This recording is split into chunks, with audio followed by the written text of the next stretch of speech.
What are going to be the big atheism-related stories in 2014? Well, I can narrow it down to 5 stories that I know I'm keeping an eye on, and we'll see if those predictions actually come true.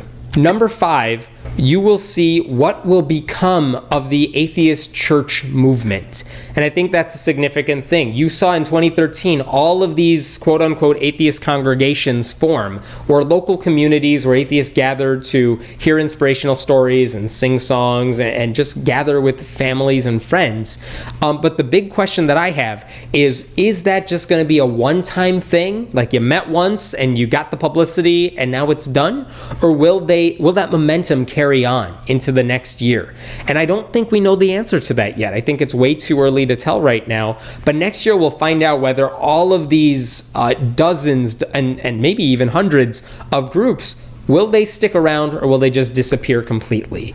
And what happens with that movement, whether it's the Sunday Assembly in London or just offshoots of that anywhere else in America, I think that'll say a lot about how easy is it to gather atheists for anything like that? Because we've always known it's hard to gather atheists and get them to think alike about anything except God. But I'm very curious to see if this movement keeps its momentum going or if it just fades away for good. Number 4, I think we're going to find out in 2014 the fate of humanist chaplains in the military. Right now, if you're in the military and you're an atheist, if you need to see a counselor about anything, you have to go see a religious counselor. And maybe that's okay. Maybe you could still get what you need from that person. But it would be a lot nicer if you could speak to someone who isn't telling you to pray to God or to be devout in some way. And unfortunately, that has happened a lot in the military. And every time there has been a qualified humanist saying, I would like a position as a chaplain, the military has said no.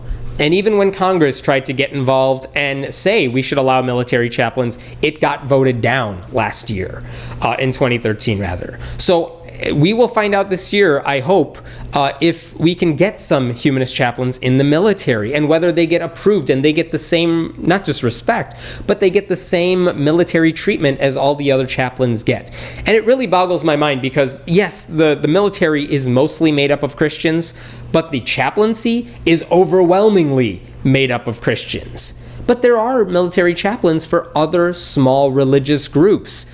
The number of atheists outnumber a lot of those other smaller denominations, but there is no non-religious chaplain in the military. And even if you think that's an oxymoron, like why would there be a humanist chaplain? I think it's important for those soldiers, those people who work in the military, to be able to talk to somebody who understands where they're coming from, who understands that spirituality doesn't mean anything for a lot of these soldiers, but that's not a flaw. That's not a character flaw for these people, and there are other ways to get around that and get the help they need. So it's a significant story. It's one I'm very interested in, and I think 2014 will have the answer to that story. The number 3 prediction I'm making is that other religious organizations will start doing what atheists have done and start fighting Christian privilege in the public square. And here's what I mean by that. In the past month, we've seen that there's a 10 Commandments monument outside of the Oklahoma State Capitol building. And normally, when that sort of thing has happened, like it did in Florida last year, where there's also a 10 Commandments monument outside their courthouse in a county, atheist groups have come in and said, we want a monument too, and we will donate it to you, and we will put up our thing in response to what the Christians did. And it always seems to be Christians versus atheists, when really it's about church-state separation. There's no reason it should be atheists leading the charge all the time. Well, in Oklahoma this past month, we saw that a group from the Satanic Temple, I believe they're based in New York, they said, hey, you know that 10 Commandments monument? Well, we want to put up a monument to celebrate Satanism. And I couldn't even tell you what that consists of, but they said it would be like a family-friendly monument that just talks about the goodness of all mankind. But, it comes from the Satanic Temple, so people were put off by it. And the Oklahoma government, right now, they're just saying, we're just going to put a moratorium on all other groups' monuments right now for good. But not only did you see the Satanic Temple do what atheist groups have done for a while, you saw a Hindu group say the same thing. We want to put up a monument of our own in the Oklahoma State Capitol building or outside of it. And so what I appreciate about that is, for once, it's not just atheists who are taking all the hits. It's these other groups coming in and saying, oh, well, if Christians get this special treatment, we want equal treatment as well. And now the politicians in Oklahoma have no idea what to do. They weren't expecting that. So I hope that next year, I hope in 2014, you start seeing other groups that are not just atheist groups step in and fight the church-state separation battles that we as atheists have been fighting for a long time. Because that is not our issue. That should be an everybody issue. And there ought to be Christians on our side for this as well. But it's never cast that way. It's almost always Christians do something they're not supposed to do, atheists come in and fight for equality, and everyone else just stays put. Well, at the end of 2013, we saw other groups starting to fight back, and I hope that continues and really takes off in 2014.